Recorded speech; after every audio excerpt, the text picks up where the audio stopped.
Welcome to my channel. Try to hear the latest story. My mother-in-law bought iPhone 17 Pro Max for every grandkid except mine, because she's not really family. So I made sure she'd never see any of them again. Hey Reddit, my mother-in-law deliberately excluded my daughter from a family gift because she's adopted, so I cut her off from the entire family. What followed was absolute chaos. Here's the whole story. I'm Jake, 34 male, married to my wife Rebecca, 33 female for 9 years now.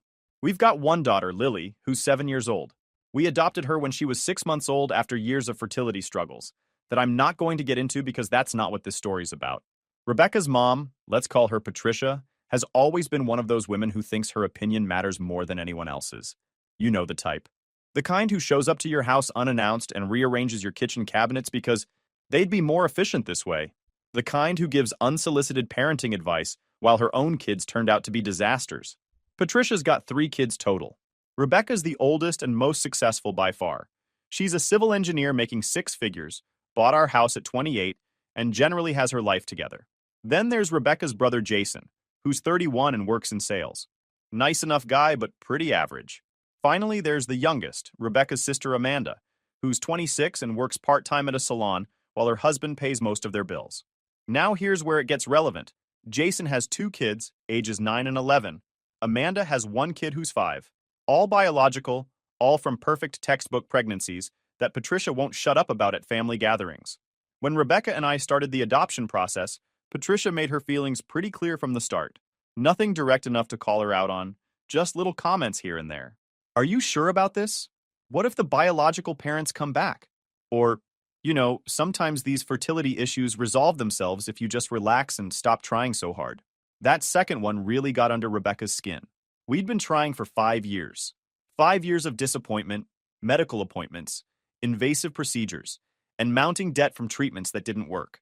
And Patricia's brilliant medical advice was to just relax. Like we hadn't heard that from every aunt and distant cousin who thought they were being helpful. When we finally got matched with Lily, we were over the moon. This perfect little 6-month-old with these huge brown eyes and the sweetest smile you've ever seen. The adoption agency called us on a Tuesday. We met her that Friday, and she was ours by the following month. Rebecca cried for like an hour straight when we brought her home. Happy tears. The kind that make you realize your life just changed forever in the best possible way. Patricia's reaction when we introduced baby Lily? Oh, she's lovely. Will you keep her original name or change it? Not congratulations or she's beautiful or literally anything a normal grandmother would say? Just this weird clinical question about her name like we'd adopted a puppy. We named her Lily Rebecca, after my wife. Patricia never commented on that either. The first 7 years of Lily's life, Patricia maintained this bizarre emotional distance that everyone in the family noticed, but nobody wanted to address directly. She'd show up to Lily's birthday parties, but spend the whole time fawning over Jason's kids, or Amanda's kid. She'd buy Christmas presents for all the grandkids, but Lily's gifts were always noticeably cheaper or less thoughtful. One year, Jason's older kid got this amazing remote control car that cost probably $200. His younger kid got a tablet. Amanda's kid got a mountain of art supplies. Lily got a $20 gift card to Target. Rebecca noticed. I noticed. Even Lily started noticing around age 5 when she was old enough to compare her gifts to her cousins. But what were we supposed to do? Call out a grandmother for not loving our kid enough? That's not a conversation anyone wants to have. We tried addressing it indirectly. Rebecca would mention how Lily loved spending time with Grandma Patricia and hoped they could have more one-on-one time together. Patricia would agree enthusiastically, then never follow through. She'd take Jason's kids to the zoo or Amanda's kid to get ice cream, but somehow never had time for Lily. The breaking point came 3 weeks ago, during what was supposed to be a nice family dinner at Patricia's house. Patricia had invited everyone over, all 3 of her kids, plus their spouses, and all the grandkids. These dinners happen maybe once a month, usually to celebrate something or just because Patricia liked having everyone together to remind herself she'd successfully reproduced. We showed up around 5 p.m. on a Saturday. The other families were already there, kids running around in the backyard while the adults hung out in the kitchen. Pretty standard setup. About 20 minutes after we arrived, Patricia called all the grandkids into the living room. She had this huge smile on her face, like she was about to reveal she'd won the lottery. I have something special for my precious grandchildren, she announced, pulling out a shopping bag from behind the couch. One by one, she handed out boxes. iPhone 17 Pro Max boxes. The newest model that had just come out, running about $1,200 each. Jason's 2 kids got one. Amanda's kid got one even though she was only 5 years old and had absolutely no business with a $1,200 phone. Lily stood there waiting her turn, bouncing on her feet with excitement because she'd seen her cousins getting these amazing gifts and naturally assumed she was getting one too.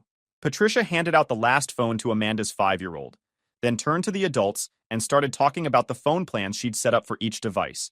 Lily just stood there, confused. At 7 years old, she couldn't quite process what was happening. She looked at Rebecca, then at me, then back at Patricia. "Grandma Patricia?" Lily said quietly. "Did you forget mine?" The room went completely silent. Every adult stopped mid-conversation. Jason and Amanda suddenly found their shoes very interesting. Patricia looked down at Lily with this fake, apologetic smile that made my blood pressure spike. "Oh, sweetheart, these are for my grandchildren. You understand, right?" My wife's face went white. I literally watched the color drain from her cheeks as she processed what her mother had just said in front of everyone. "Mom," Rebecca said, voice shaking, "Lily is your grandchild." Patricia waved her hand dismissively. "You know what I mean, Rebecca? These are for my real grandchildren, the ones who are actually family." She said it so casually, like she was explaining why she'd bought chocolate ice cream instead of vanilla, not like she'd just told a 7-year-old child that she wasn't really part of the family. Lily burst into tears. Not the tantrum kind of crying kids do when they don't get their way, the devastated, heartbroken kind of crying that comes from genuine emotional pain. She buried her face in Rebecca's leg, sobbing. Rebecca scooped her up immediately and looked at her mother with an expression I'd never seen on her face before.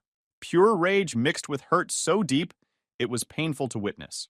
"We're leaving," Rebecca said flatly. "Oh, don't be so dramatic," Patricia replied. "She'll understand when she's older. This is about blood family, Rebecca. You can't expect me to treat an adopted child the same as my real grandchildren." That's the exact moment I knew this woman was dead to me. I didn't say anything. Didn't need to. I just picked up the diaper bag we'd brought with Lily's stuff, took Rebecca's hand, and walked out of that house without another word. Jason and Amanda didn't say anything. Their spouses didn't say anything. They all just stood there watching us leave while their kids played with their new phones, completely oblivious to the fact that their grandmother had just psychologically damaged their cousin. The drive home was brutal. Rebecca sobbed the entire way. Lily cried herself to sleep in her car seat. I gripped the steering wheel so hard my knuckles went white, playing that scene over and over in my head. My real grandchildren. That phrase kept echoing in my brain. Lily had been part of this family for 7 years. 7 years of birthday parties and holidays and family dinners. 7 years of calling Patricia grandma and drawing pictures for her and asking when she could have sleepovers at grandma's house like her cousins did. And in one casual sentence, Patricia had made it crystal clear that none of that mattered. To her, Lily would never be real family. She was just the kid Rebecca and I had brought home when we couldn't have real children of our own. That night, after we'd gotten Lily calmed down and settled in bed, Rebecca and I had a long conversation about what to do next. "I can't believe she did that," Rebecca kept saying, pacing around our bedroom. "I can't believe my own mother would hurt Lily like that. In front of everyone. In front of the other kids." "What do you want to do?" I asked. "I want to never speak to her again," Rebecca said immediately. Then she paused. "But I don't know if I can actually do that. She's my mom. And Jason and Amanda are still going to those family dinners. And Lily's going to wonder why her cousins get to see grandma, but she doesn't. Here's the thing about my wife. She's one of those people who always tries to see the best in everyone, even when they don't deserve it. She'd been making excuses for Patricia's behavior toward Lily for 7 years, convincing herself it would get better, that Patricia just needed time to adjust to having an adopted grandchild. But I was done with excuses.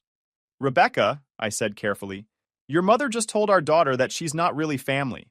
In front of everyone. She bought $1,000 phones for kids who don't even need them, and deliberately excluded Lily because she's adopted.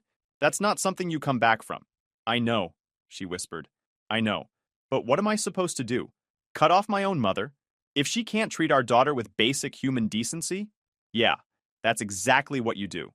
We stayed up until 2 a.m. talking it through. Rebecca went back and forth between wanting to completely cut Patricia off and wanting to give her one more chance to apologize and make it right. I knew what was going to happen if we gave her that chance. Patricia would offer some non-apology like, "I'm sorry you were upset," without actually acknowledging what she'd done wrong. Then she'd expect everything to go back to normal, and we'd be right back where we started.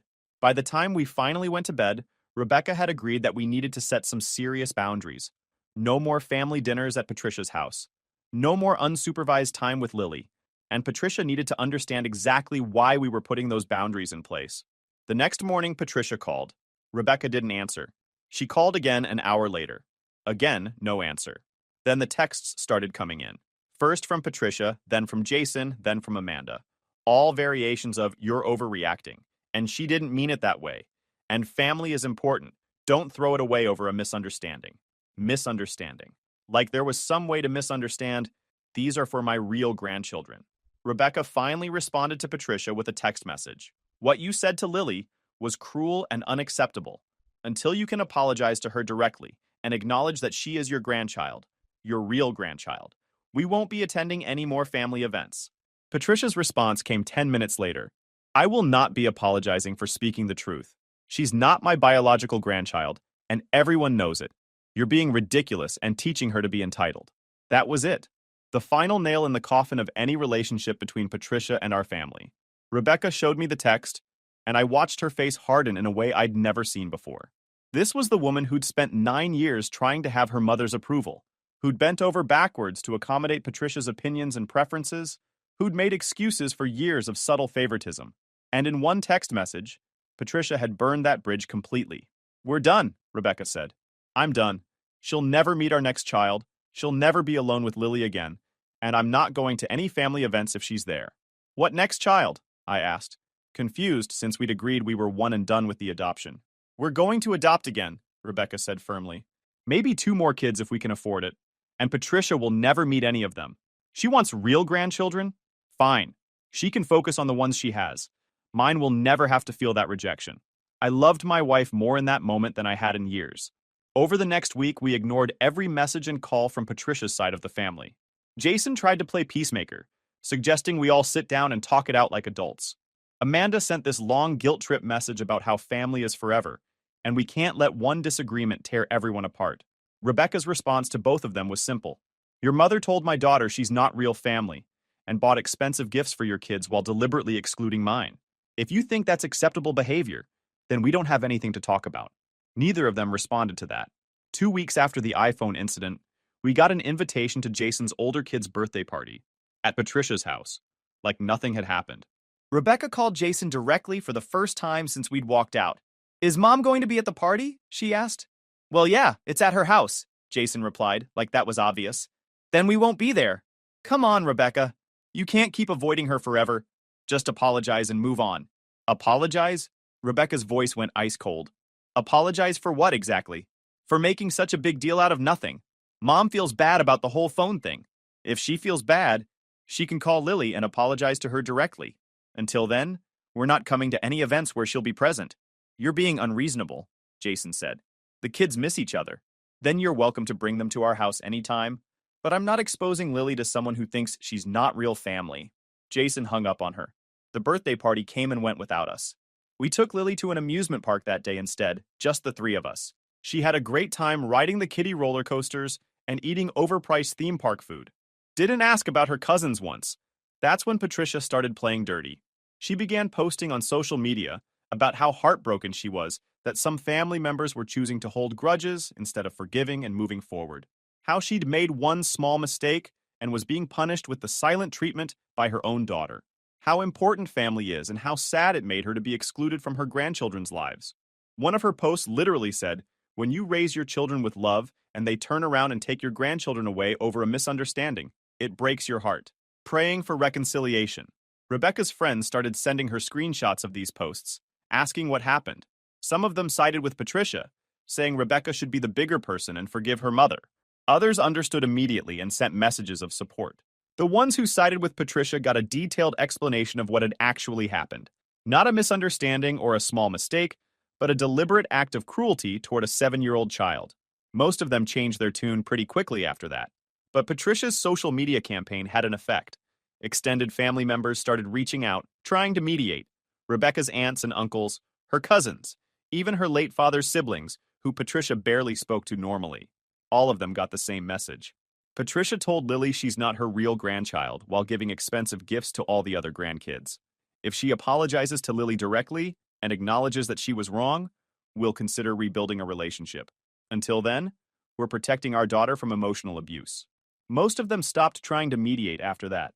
A few of the older relatives tried the "but she's your mother" guilt trip, which Rebecca shut down immediately. Being someone's mother doesn't give you the right to hurt their children, she told her Aunt Margaret during a particularly heated phone call. If my own mother can't treat my daughter with basic respect, then she doesn't get access to her. It's that simple. 3 weeks after the incident, Patricia showed up at our house unannounced. It was a Saturday morning, and Rebecca and I were making breakfast while Lily watched cartoons in the living room. The doorbell rang, and I went to answer it without checking the peephole because we were expecting a grocery delivery. Instead, I found Patricia standing on our porch holding a wrapped present and wearing her best church outfit like she was about to attend a funeral. "I'd like to speak with Rebecca," she said formally. "She doesn't want to talk to you," I replied, already moving to close the door. "This is between me and my daughter. You have no right to keep us apart. Actually, I have every right to decide who comes into my house. And you're not welcome here." Patricia's composed expression cracked slightly. "I'm her mother, and you told our daughter she's not real family. So no, you don't get to show up here and demand anything. I brought a gift for Lily, an apology gift. She doesn't want your gifts. She wanted to be treated like the rest of your grandchildren, and you couldn't even do that." Rebecca appeared behind me then, having heard the raised voices. She looked at her mother standing on our porch, and I saw something die in her eyes. That last little bit of hope that Patricia would somehow make this right. "What do you want, Mom?" Rebecca asked flatly. "I came to apologize," Patricia said, holding up the wrapped gift. "I bought Lily an iPhone too. I realized I made a mistake, and I want to make it right. Here's the thing about too little too late apologies. They're worse than no apology at all, because they show that the person knows exactly what they did wrong, but only cares about fixing it when they face consequences." "You think you can show up here with a phone and everything's fine?" Rebecca asked. "I'm trying to make amends," Patricia said defensively. "Isn't that what you wanted?" "What I wanted was for you to treat my daughter like your grandchild from the start. What I wanted was for you to not deliberately exclude her from a family gift in front of everyone. What I wanted was for you to not tell a 7-year-old child that she's not real family." "I didn't say that," Patricia protested. "Yes, you did. You said the phones were for your real grandchildren. Everyone heard you." "I misspoke. I meant my other grandchildren. It came out wrong." "No, Mom. You meant exactly what you said. You've been treating Lily differently since the day we adopted her.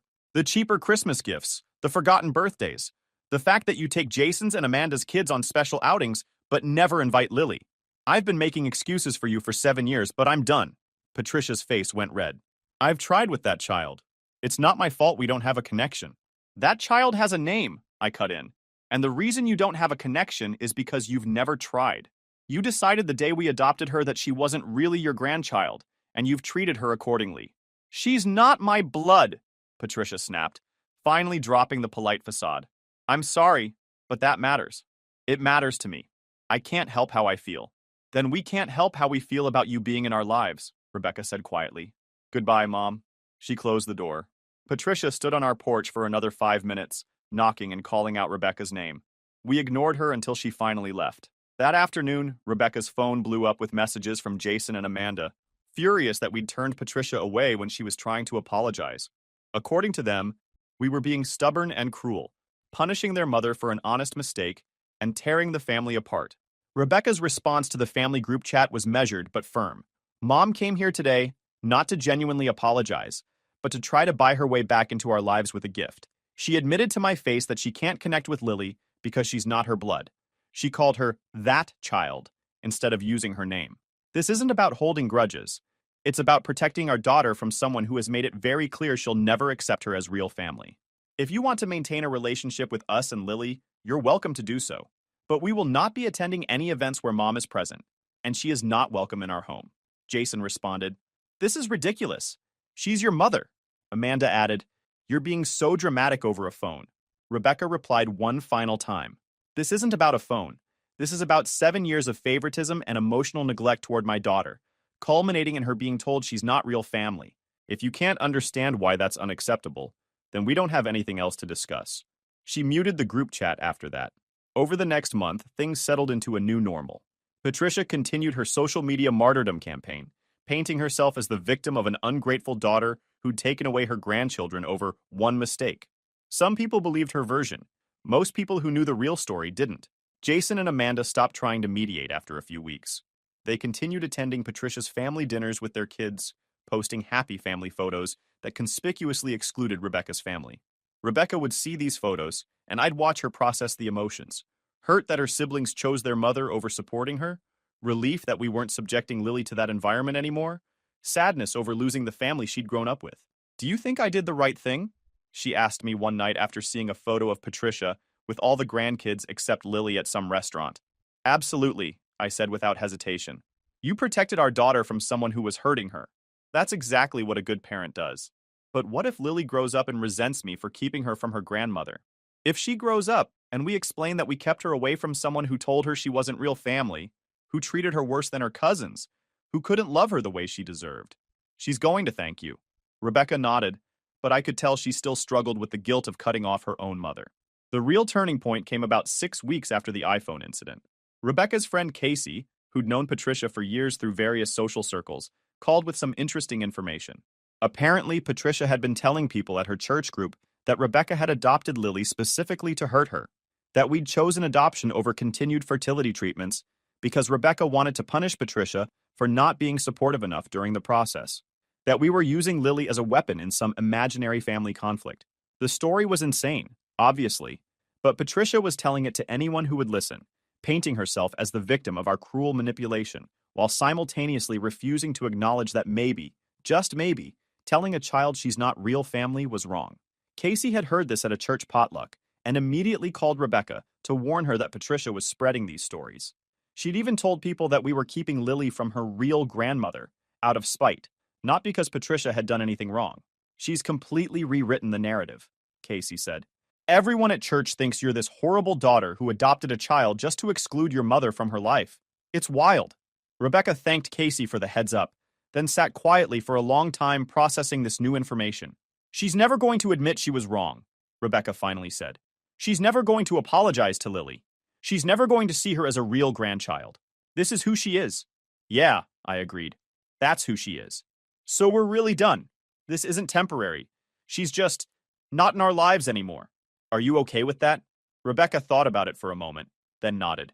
"Yeah, I think I am. It hurts, but I'm okay with it. Lily deserves better than someone who sees her as less than because we adopted her. And honestly, I deserve better too. I've spent my whole life trying to be good enough for my mom, trying to make her proud, trying to live up to whatever impossible standard she set, and she still chose to hurt my child. So yeah, we're done." That conversation marked the real end of their relationship. Not the dramatic walkout or the closed door or the blocked phone calls. This quiet acceptance that Patricia would never be the grandmother Lily deserved, and that was okay, because we'd protect Lily from that disappointment. 2 months after the iPhone incident, we got our lives back to normal. Lily stopped asking about Grandma Patricia after a few weeks, and we stayed busy with our own family activities. We'd take her to the park, have movie nights, invite her friends from school over for playdates. She was happy. That's what mattered. Rebecca's relationship with Jason and Amanda remained strained. They'd send occasional texts about neutral topics, but the easy sibling relationship they'd had before was gone. Neither of them had stood up for Lily when it mattered, and Rebecca couldn't forgive that easily. During this time, we also started seriously discussing expanding our family through adoption again, like Rebecca had mentioned that first night. We'd always talked about maybe having 2 kids, but after the Patricia situation, Rebecca became determined to adopt again. "I want Lily to have a sibling who understands what it's like to be adopted," she explained. "Someone who gets it. And I want Patricia to know that we're building our own family without her." We started the adoption process for a second child, this time much more confident in what we were doing, since we'd been through it before. 4 months after cutting off Patricia, Rebecca's phone rang with a call from Amanda. She almost didn't answer, but something made her pick up. "Mom's in the hospital," Amanda said without preamble. "She had a heart attack." Rebecca's face went pale. Despite everything, this was still her mother. "Is she okay?" Rebecca asked. "She's stable. They did surgery. But Jake, she's been asking for you. She wants to see you." Rebecca looked at me, and I could see the internal struggle. Part of her, the part that was still her mother's daughter, wanted to rush to the hospital. But the part that was Lily's mother, the part that had watched our daughter sob when she was told she wasn't real family, held firm. "I need to think about it," Rebecca said. I'll call you back. She hung up and we talked it through. The question was whether this medical crisis changed anything about Patricia's behavior or just temporarily set aside the consequences she'd been facing. If you visit her at the hospital, she's going to think everything's forgiven, I pointed out. She's going to expect things to go back to normal. I know, Rebecca said. But what if she dies and I never talk to her again? What if this is my last chance? Your last chance to do what? Hear her not apologize again? Watch her not acknowledge what she did to Lily? You've given her so many chances already. Rebecca called Amanda back an hour later. I'll come to the hospital, but Lily's not coming, and this doesn't mean we're reconciling. I want to make sure she's okay, but nothing's changed about our boundaries. Fine, Amanda said, sounding relieved. Just come. Rebecca went to the hospital that evening. I stayed home with Lily, who was happily oblivious to the drama playing out at the medical center across town. Rebecca came home 3 hours later looking exhausted. How is she? I asked. Stable. Recovery will take a few weeks, but she'll be fine. Rebecca kicked off her shoes and collapsed on the couch. She asked about Lily. What did she say? She said she missed her granddaughter and wanted to see her. I told her Lily wasn't there. She got upset and said I was keeping her grandchildren from her when she could have died. Her grandchildren? Plural? Yeah, that's what I said too. I asked if Lily was her grandchild now, after months of saying she wasn't real family. She got defensive and said she'd never said that I was exaggerating what happened. Of course she did. I told her I had no interest in rehashing the past. I just wanted to make sure she was okay. She tried to guilt me about abandoning her when she needed me most, about being a bad daughter, all the usual stuff. I told her I was leaving and she could call when she was ready to actually apologize to Lily. Then I left. How do you feel? Rebecca thought about it. Relieved, honestly. I thought maybe the heart attack would have changed something, made her realize life's too short to die on this hill. But she's exactly the same. So now I know for sure we made the right choice. Patricia was released from the hospital a week later. She moved into Jason's house temporarily during her recovery, since she couldn't manage stairs well yet, and his house was single-story. During this time, Jason tried one more time to get Rebecca to reconcile with their mother. He called and left a long voicemail about how Patricia was getting older, how family was important, how this grudge was hurting everyone. Rebecca texted back, "It's not a grudge, it's a boundary. Mom hurt my daughter and refuses to acknowledge it. Until she genuinely apologizes to Lily and commits to treating her like the rest of her grandchildren, we're done. You can accept that or not. That's your choice. But this isn't up for debate anymore." Jason didn't respond. 6 months after the iPhone incident, Rebecca and I completed the home study for our second adoption. We were approved and placed on the waiting list for a child match. We didn't tell anyone from Rebecca's family about it. Not Jason, not Amanda, definitely not Patricia. This was our family decision, and they'd forfeited the right to be part of these moments. Rebecca's friends threw her a small celebration when we got our approval, and Lily was excited about potentially becoming a big sister.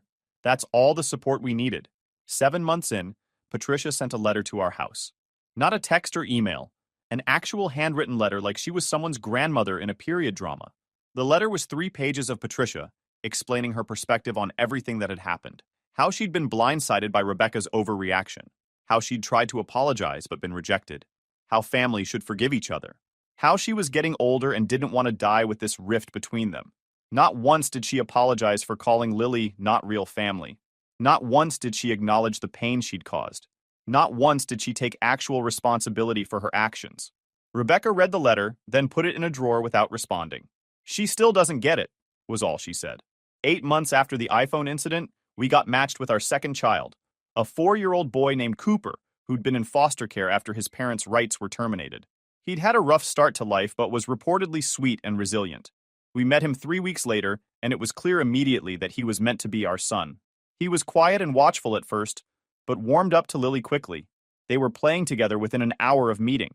The adoption process for Cooper moved faster than Lily's had, since he was already in state custody. Within 2 months, he was living with us full-time, and the finalization was scheduled for a month after that. Lily was an amazing big sister. She helped Cooper settle in, showed him around the house, and was endlessly patient when he had bad days or struggled with nightmares from his past trauma. We didn't announce the adoption on social media or tell most of Rebecca's extended family. It wasn't a secret exactly. We just weren't broadcasting our life events to people who'd proven they weren't actually supportive. Rebecca's close friends knew and celebrated with us. My family was thrilled and welcoming to Cooper immediately. That was enough.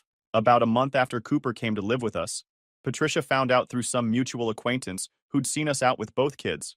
She called Rebecca's phone multiple times in one evening, until Rebecca finally answered. You adopted another child and didn't tell me? Patricia's voice was shrill with indignation. Why would I tell you? Rebecca asked calmly. You made it very clear that adopted grandchildren aren't real family to you. That's not what I said. That's exactly what you said. And you've had 8 months to apologize to Lily and make it right. Instead, you've spent that time playing the victim and rewriting history. So no, you don't get to know about our family anymore. I have a right to know my grandchildren. No, actually you don't. You have the grandchildren you already have, the ones you consider real family, Jason's kids and Amanda's kid. Focus on them. You can't keep my grandchildren from me. They're not your grandchildren, Mom. You made that clear. Goodbye. Rebecca hung up and blocked Patricia's number. The fallout from Patricia finding out about Cooper was swift. She ramped up her social media campaign again, now including posts about how she'd been erased from her grandchildren's lives and wasn't even told about new additions to the family. Some people felt sorry for her. Most people who knew the real story recognized manipulation when they saw it. Jason called to yell at Rebecca about embarrassing their mother by not including her in the adoption news. Rebecca reminded him that their mother had embarrassed herself by treating adopted grandchildren as less than. Amanda sent a long text about how family should forgive and forget, how holding on to anger was only hurting Rebecca, how Patricia was getting older and wouldn't be around forever. Rebecca's response shut down any future attempts at guilt-tripping. If Patricia wanted to be part of our lives, she could have treated Lily with basic decency. She chose her pride over her relationship with my family. That's on her, not me. And I won't expose Cooper to the same favoritism and rejection that Lily experienced. He deserves better. They both do. Present day, almost a year after the iPhone incident, our family of 4 is thriving. Cooper's adoption was finalized 3 months ago. He's adjusted beautifully to his new life, and watching him and Lily grow up as siblings is everything we hoped for. We celebrate holidays with my side of the family and Rebecca's close friends. We take family trips and create our own traditions. We don't miss the drama or the favoritism or the constant emotional management that came with maintaining a relationship with Patricia. Rebecca talks to Jason maybe once a month, usually brief, superficial conversations about nothing important. She hasn't spoken to Amanda at all since the Cooper adoption reveal. Patricia continues her social media presence as the martyred grandmother who was cruelly cut off by her ungrateful daughter. Some people believe her version of events. Most people close to the situation know better. Lily, now 8 years old, occasionally asks about Grandma Patricia, but doesn't seem bothered by her absence. She's got plenty of grandparent figures through my family and Rebecca's chosen family of friends. She's happy and loved and never has to wonder if she's real family. If you enjoyed this video, please hit that subscribe button. It really helps the channel and help us bring you more and better stories. Thanks.